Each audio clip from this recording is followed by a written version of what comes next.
Welcome back, everybody. Thank you guys for tuning in. I hope you're having good luck with your gardening and all of your projects. And without further ado, let's get to today's project. It's a cool one. So, last couple of years we've been using this air conditioner. It does the job when it's not hot. And my biggest gripe with this thing, these ground units, they have this hose that you have to go outside with, is that they create a vacuum in the space you put it in. So all the cracks and crevices in the windows and doors are sucking in outside air with heat in it, making it very inefficient. So in the summertime, when it's 104 outside, it's 85, 86 degrees inside the shipping container. Now the shipping container is well insulated. We spray foamed it, and then we did rock wool insulation all the way around. So last year we talked about getting a mini split, but they were just a little bit too expensive. I think a cheap one was like $1,500. So we saved up, and now this year they're about half that price. So we have upgraded our air conditioning. We now have a mini split. Now the other floor unit uses about anywhere from 1,000 to 1,500 watts of power. Let's go see how much power we're using right now.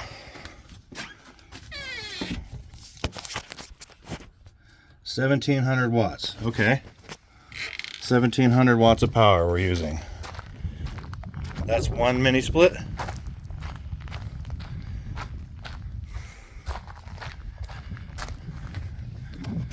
So we upgraded Rich's air conditioner too.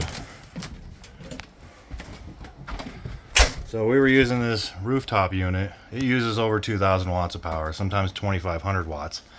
And it could only cool down this RV about 10 degrees.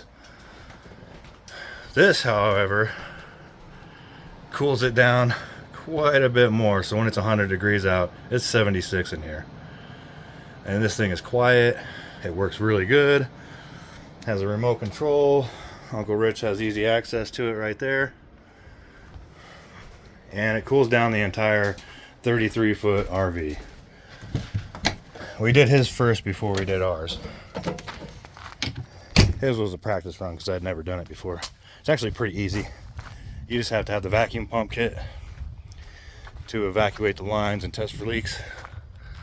So it comes out, we double wrapped it with insulation, so this is 2-inch insulation around it as well. And we stuck it on a block over here, and voila. And it hardly makes any noise. And the whistling you're hearing is the air going through the radiator fins and whistling. That's about the only sound it makes. And we can't actually even hear the sound that it's making. I don't see a problem right now. So this should not be going up and down, so we'll have to cut that out and bring it down. This was probably all filled with water right now. So we'll have to address that. I can see some moisture in there, so I'll have to come back and fix that. I didn't realize I did that. So you want this line going down low somewhere. We'll probably cut all that tape off and fix that. This is probably all full of water. We'll adjust that after the video. Uncle Rich is now very comfortable. It is not cold and not hot in there any longer. And I'll show you what the unit looks like inside our bedroom, our living space, while we're building the house.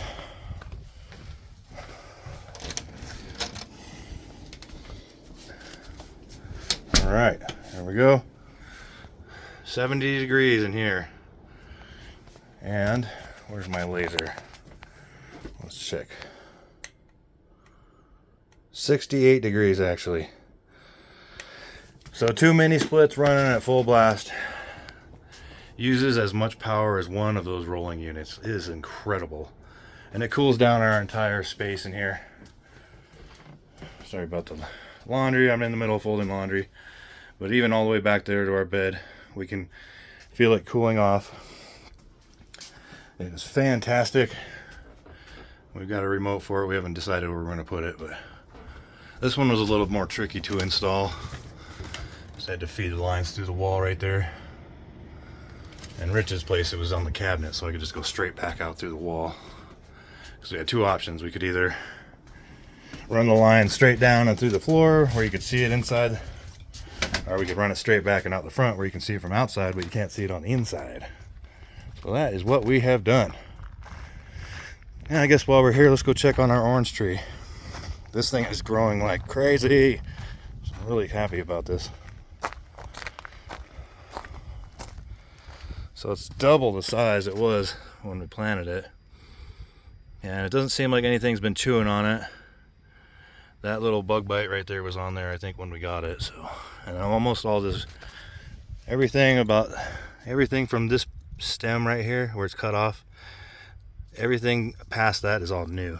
So we had to take the cage off of it because it outgrew the cage in about 3 weeks. And so far, knock on wood, we haven't had any critters chewing on it. What else we got to do? Oh, I need to get the braces back underneath the floor over here to straighten that out because it's curved down, it's bowed. Can't really tell in the video, but it is. And we're getting ready to put blocks underneath this thing and take the wheels off so that it doesn't wiggle when you walk around inside. And we can put those wheels somewhere and reuse them on something else, because I don't ever plan on reusing this or taking this anywhere. It's just too big. It's a great home for Rich, so he likes it. He's comfortable in there. I think that's it for today, you guys, so make that short and sweet. Oh, we did have an issue with the battery system. I can quickly show you what that was. So on battery bank number 2, cell number 12, over time the cells will move in and out of balance, and this one right here was really far out of balance. And what it did, it caused a bunch of problems. So it caused the inverter to get a false reading of voltage from the whole system. So the inverter was trying to charge the system and overcharge it. So what I discovered a while ago is I just turned the battery off and got my little battery charger right here. Stick my leads on. I take the bolts off, the nuts off of there. Bolt these on. Set up the slow charger. Set it for 3.5 volts. Let it run for about 24 hours, and then usually that cell is back to balance.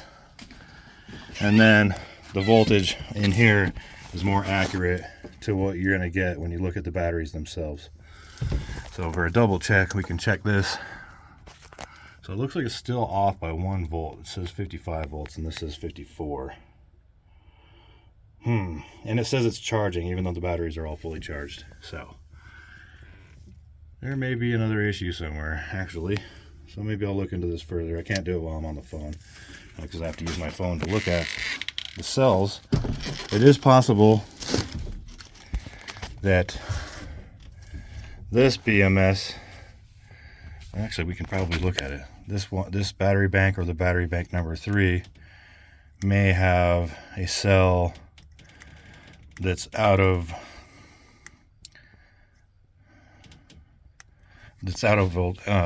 voltage from the rest of them. So we'll look for something that has a big jump there. Nothing stands out in that row.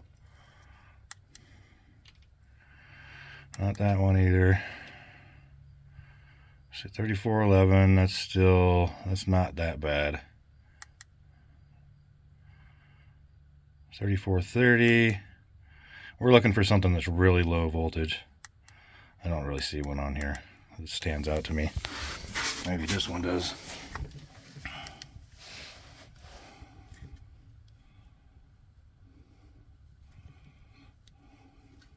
Oops.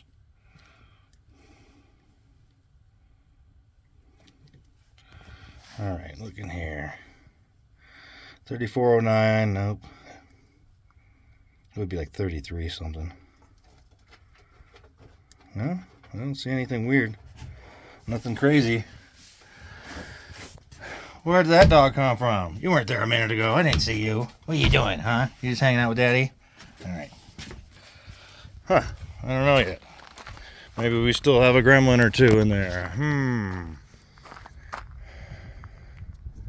Well, I guess I'll have to go and figure that out. I'll make another video about that later. So thank you guys for tuning in. If you have any questions or comments, pop those down below. Give us a thumbs up, and as always, keep building and try to be good to each other. Some of us aren't here for very long, and a little bit of kindness will go a long ways. So God bless you all, and peace. And maybe we'll get some rain.